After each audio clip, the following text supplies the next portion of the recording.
Wala na naman si nanay, maghapong nagmamadyong. Walang maisaing mga anak ay nagugutom.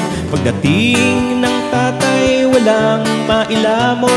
Galit na galit pag walang pang-inom. Si Utoy ay utusan na naman. Pumunta ka muna sa tindahan ni Aling Tiang. Umutang ka muna, baka tayo'y pagbigyan. Kahit mahaba-haba na ang ating listahan. Mahirap daw maging mahirap, walang ulam na masarap. Paano ang utang ay mababayaran? Di kumikilos, walang sweldong aasahan.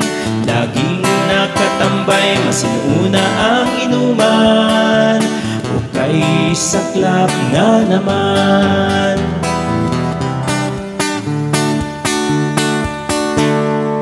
Sobrang magulo ang kanilang buhay.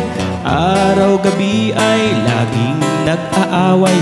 Wala na ngang makain, may babae pa si tatay. Kaya naisipan nilang maghiwalay.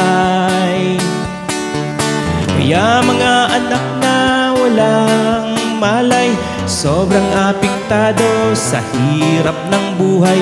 Nakakalungkot lang, pati sila ay nadamay sa magulo nilang pamumuhay.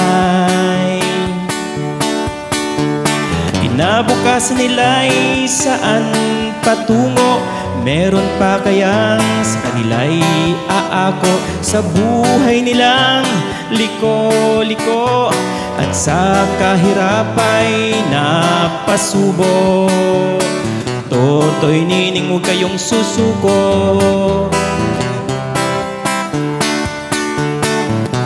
Mahirap daw maging mahirap, walang ulam na masarap. Paano ang utang ay mababayaran? Di kumikilos, walang sweldong aasahan. Laging nakatambay, mas inuuna ang inuman. Ukay saklap nga naman. Mahirap daw maging mahirap, walang ulam na masarap. Paano ang utang ay mababayaran? Di kumikilos, walang sweldong aasahan. Laging nakatambay, mas inuuna ang inuman. Ukay saklap nga naman. Mahirap daw maging mahirap, walang ulam na masarap. Paano ang utang ay mababayaran? Di kumikilos, walang sweldong aasahan.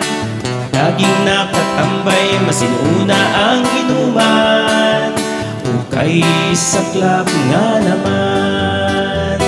Ukay saklap nga naman. Ukay saklap nga naman.